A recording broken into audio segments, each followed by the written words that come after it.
So this morning we're checking back in with Dr. Dana Hawkinson.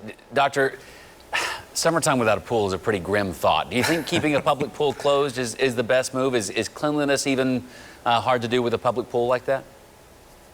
Yeah, it's probably not going to be a very fun summer, unfortunately. Again, I think if you're outdoors, that's the best thing because you can most of the time maintain spacing. That's the important thing here.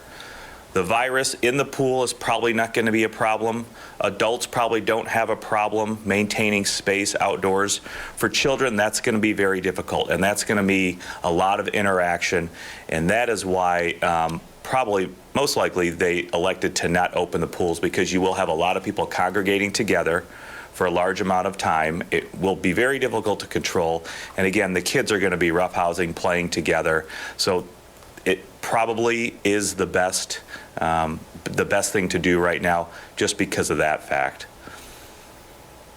Doctor, in a press conference Monday, President Trump says he is taking hydroxychloroquine. We have seen some mixed messages on the antimalarial drug, even heard some warnings about heart issues potentially. But just last month, beginning of April, we talked to you and University of Kansas Health System about preventative drug trials for hydroxychloroquine to see if it would work for healthcare workers preventatively, and you guys are recruiting 500 healthcare workers. Has that been happening? How is that trial going? What's going on with that? Yeah, you know, there's evidence that hydroxychloroquine with or without azithromycin helps people with COVID-19. The best evidence, however, of hydroxychloroquine with or without azithromycin shows that it doesn't have any effect. It is not favorable to be taking it, and in fact can lead to problems such as heart arrhythmias. So those are people who are treated. There are, as you mentioned, still trials going on, mostly in healthcare workers. If you are taking it prophylactically, meaning prior to getting infected, and help to prevent infection, does it work? It is still too early to tell. We don't know any of the data from those, but as you stated, the trials are still going on. So we are going to be looking for some of that data hopefully soon, but as of yet, we really don't know if that's going to be helping at all. We should say President Trump has said he's taking it proactively as well. Right. Thank you, Doctor. He is, yep. I wanted to ask you about nursing homes and long-term care facilities. We've heard this so much about more than 33,000 coronavirus deaths right now in the U.S. As states reopen, the Centers for Medicare and Medicaid Services suggest all residents and staff test negative for the virus for at least 28 days before they allow visitors back in. What's the significance of that time period? We've talked about the symptoms maybe lasting for longer than 2 weeks. Why the 28 days that they're suggesting? Yeah, I'm not sure. I haven't seen the official report. I think, again, as you just get further out and further out in time, especially if you have an infection, you're probably going to be less infectious. But we have to understand, depending on what test that they are talking about, the PCR test, for example, really doesn't provide a lot of benefit of doing the test for more than probably 72 hours after that test, because that test is just a test for point in time.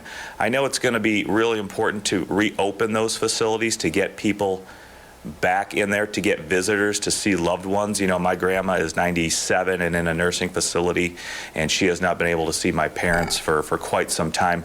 But we want to keep those most vulnerable populations, those populations that can't move or go to self-isolate or self-quarantine, to get out of that situation protected as possible. And so that is the main reason behind that.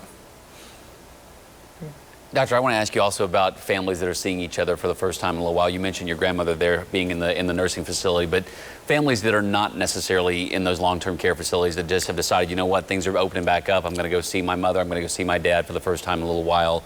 Best practices when it comes to this. Should we still avoid touching? Is a hug okay? What are the best practices in those situations that so I can tell my mom and dad if that comes up, hey, Dr. Hawkinson said I can't hug you. What's the best thing to do?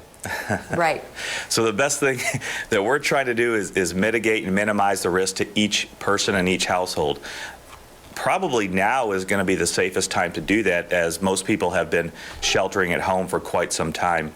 If you do, there are still the basic things you can do to minimize or mitigate those risks. If you can meet outside, that's great. When you're outside, or even if you're indoors, try to stay apart 6 to 10 feet or more if you can. That will help minimize the risk. Wear masks during the interactions. Have frequent hand gel or hand sanitize with soap and water if you can. I think a hug would be fine. That's a very minimal and short interaction. So I think you can do that if you're doing those other things to really minimize the risk as much as possible. Okay, a hug will be fine. I'm excited to hear that very much. Dr. Hawkinson, thank you so much for your Welcome help news this for a morning. lot of people, That's yeah. exactly right. Keep the masks on, 6 feet apart, use the hand sanitizer, but if you can sneak in a quick hug, you're not breaking the rules necessarily there. Dr. Hawkinson, as always, we appreciate your time. Thank you very much.